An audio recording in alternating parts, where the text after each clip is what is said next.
was really not expecting na sobrang. I was told na, yeah, we are going to seafood to have dinner. Akala ko na parang restaurant lang, but I am overflowing with the love and joy na I am able to see the Filipinos in Winnipeg. Tama na sinasabi ni Miss Joey Albert. This is Manila in Canada. I am super blessed to be seeing everyone, your love and support. It feels like home. If only na makita lahat ng Pilipino na ganito pa rin tayo kasolid. Even outside the Philippines, it would be a great venue for everyone who's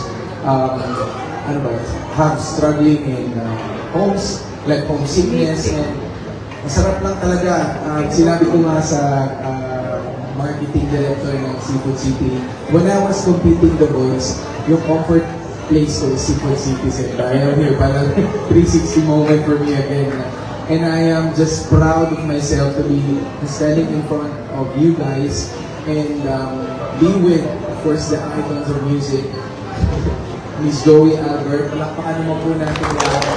And of course, one of the brilliant singers ever in history. And composer, oh my God. Magandang araw po sa inyo mga kapolitika at welcome back dito sa ating YouTube channel. At kagaya nga po ng aking ipinangako doon sa aking mga naunang vlog na magbibigay tayo ng update mga kaganapan ni Sofronio, dahil ilang oras na nga lang po ang ating inihintay ang kanyang live performance dito sa Winnipeg, Canada. Pero bago ang lahat ay huwag kalimutang mag-like at mag-subscribe na rin kayo para updated kayo sa ating mga latest issue. At gaya nga po ng ating sinabi, ito po ang update kay Sofronio na kung saan ay andito na nga po siya sa Winnipeg, Canada para sa kanyang concert bukas. Kasi magkaiba po ang ating time zone. So bukas pa po dito sa Pilipinas natin mapapanood ang kanyang mga live events. Pero wag po kayong mag-alala dahil i-update ko rin po kayo dito sa ating YouTube channel. Samantala, yung video pala ni Melay Cantiveros at ni Sofronio Vasquez dito sa Kuan on One na programa ng mga Bisaya ay hindi po natin ma-play unfortunately dito sa ating mga videos dahil maigpit po at napaka-stricto ng copyright. So pagpasensya nyo na po at minsan ay hindi po buo yung mga videos, yung mga awitin dahil po meron pong copyright kasi yung mismong owner, especially yung ABS-CBN, mahigpit po sila pagdating sa mga copyright. So yung napiplay lamang po natin dito mga kapolitika ay yung medyo maluwag sila sa mga copyrights. Okay? So maraming salamat po sa inyong pangunawa. Samantala, nagkita na po itong si David Pomeran, si Joey Albert at si Sofronio Vasquez na makasama niya nga dito sa kanyang concert sa Winnipeg, Canada at sa iba pang bahagi ng bansang ito sa mga susunod na araw. At ipinalabas na nga rin po ng I Want TFC yung kabuang kwento ni Sofronio sa Maalala Mo Kaya doon sa mainstream television, na kung saan base sa mga reaksyon at opinion ng mga nakapanood ay marami nga daw po ang umiyak dito sa experience or yung talambuhay ni Sofronio Vasquez, yung kanyang journey mula doon sa probinsya papunta sa stardom hanggang sa manalo siya dito sa The Voice USA. Samantala, nagpasalamat rin po itong si Sofronio dito sa Seafood City Supermarket sa Winnipeg, Canada dahil sa pag-sponsor ng kailang dinner at napakaraming tao nga po na kung saan ay nakipag-meet and greet dito sa ating kababayan na si Sofronio Vasquez, and most probably itong mga taong ito ay dadalo rin po dito sa concert ni Sofronio sa nasabing lugar.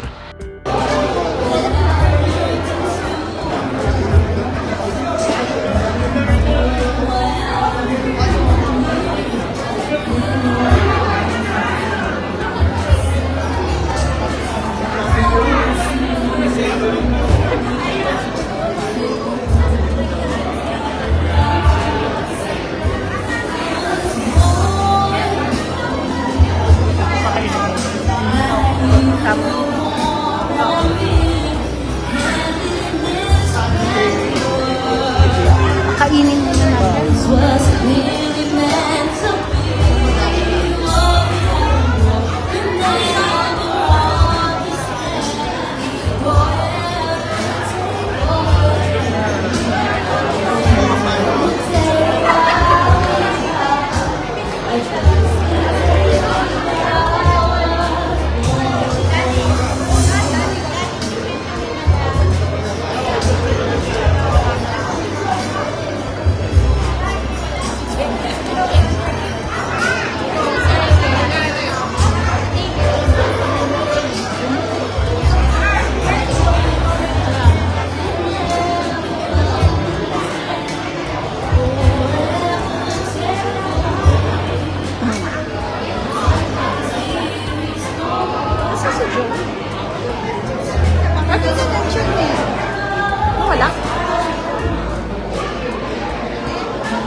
Angeli, Lenita.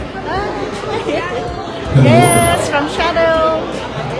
Okay, good evening, everybody. It's I'm happy to see everybody here smiling and masaya tayo lahat kasi we have a special guest for tonight. So, what we want to do is we would like to get organized muna po. So, yung mga simulan po muna natin yung mga pictures natin. And then after that, mag-dinner na po sila. And then after the picture po, ito picture na, you can actually just pumunta po sa kabilang area. Okay po ba yun? Okay ba yun? Okay ba yun?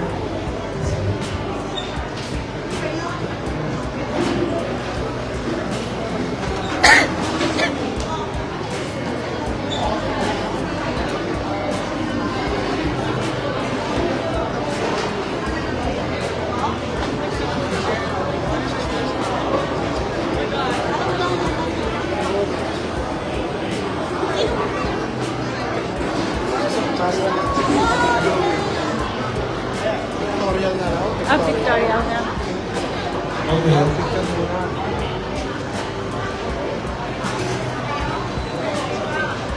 Ano oras na? Oh my God.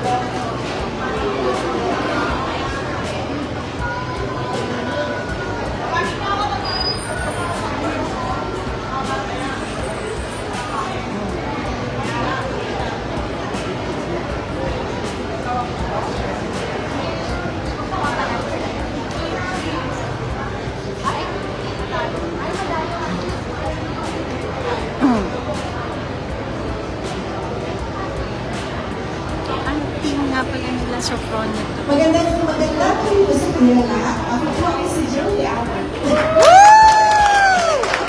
Sana kilala pa niyo ako. Of course! Kasi po si Lady Commons, hindi ako nakilala.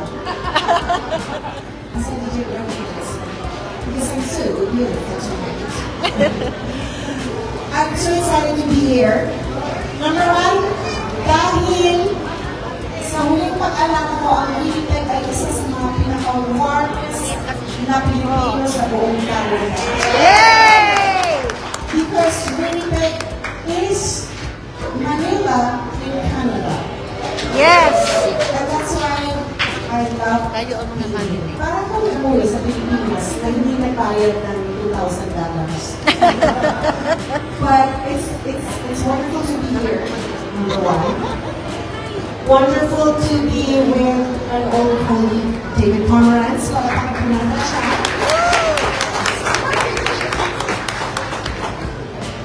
But also, wonderful for us because tonight we get to meet, sing with, and George. And welcome to the Philippine music industry, one of Manila's finest. Malaki ang hopes ko sa papa nito kasi mabait siya. Oh, hindi na magaling, mabait pa. Yun ang gusto ko, mabait. Hindi, mas gusto ko kasi guwapo. Pero, mabait din siya. At ladies and gentlemen, please come to our show tomorrow. At saka please sabihin niyo sa lahat na kamag-anak niyo, kaklase niyo, ka-Facebook niyo, kaaway niyo, kaaway niyo, kaibigan lang. Na manood bukas kasi it is going to be the very first show of the one and only Soprano! I was really not expecting sobrang. I was told na, yeah, we are going to seafood to have dinner. Akala ko na parang restaurant lang. I am overflowing with the love and joy na I am able to see the Filipinos in Winnipeg town na sinasabi ni Miss Joey Albert. This is Manila in Canada. I am super blessed to be seeing everyone, your love and support. It feels like home. If only na makita lahat ng mga Pilipino na ganito pa rin tayo kasolid. Even outside the Philippines, it would be a great venue for everyone who's have struggling in homes, like homesickness, and Masarap lang talaga. Sinabi ko nga sa marketing director ng Seafood City, when I was competing the boys, yung comfort place of Seafood City, and I am here, wala 360 moment for me again. And I am just proud of myself to be standing in front of you guys and be with, of course, the icons of music, Miss Joey Albert, napaka naman po natin and of course, one of the brilliant singers ever in history. And composer, oh my God, I wish I had that talent. David Pomeranz. So, I will take this opportunity again to thank everyone who spent time. And thank you in advance para sa mga manonood po bukas ng show namin. So, sa mga hindi ko po nakapanood, sana you grab your tickets. It's not just about singing, it's not about my story, it's not about just our story. It's us celebrating the Filipino spirit and just exemplifying that we Filipinos really can sing and portray songs that would translate to global stage. And not just maraming surprise guests sa maraming salamat. Thank you so much. David, kung Tagalog. I wish. I want to, first of all, this is the nicest guy, right? And he deserves this. And the reason he deserves this is something being a lovely person is how well you sing. You are just a beautiful musician. And Joey and I, when we were asked to do this, we jumped at it. We were so proud to be with you, my friend. So it's going to be great. One more year. Tomorrow at Patches Hall, 7 p.m. Tickets are still available. Right there. Usually, Ano na, thank Prime Time, of course, inside. Thank you very much for keeping us, for bringing us here to Winnipeg. And kita-kita po tayo bukas. Thank you, Seafood City! There you go, guys. Thank you so much, Joey, Sophronio, and David. A round of applause for them. Thank you so much. And you know what? Tickets are available dito sa table na to. And then we're going to be having a raffle draw para seafood grocery package natin for tomorrow. Kaya pag bumili ka ng tickets, you'll have a chance to win this grocery. Okay, guys? Okay ba nun? Okay, let's settle muna. Mag-dealer muna sila, please. And mag-enjoy tayo ng show tomorrow. Magkita kita po tayo. Thank you so much.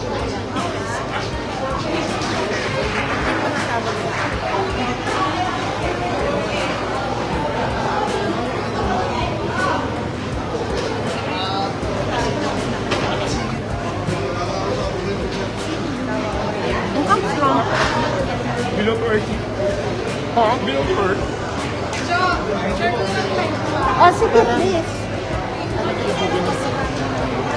Oh, bata. Wapo siya. Artista. Sabay niya.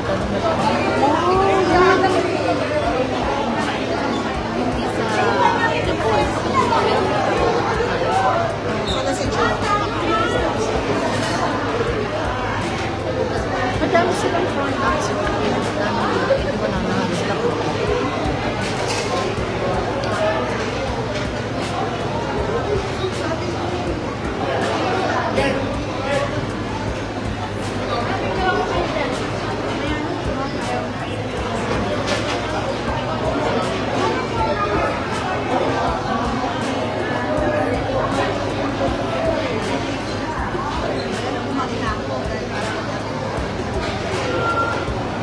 Ems, thank you, Ay!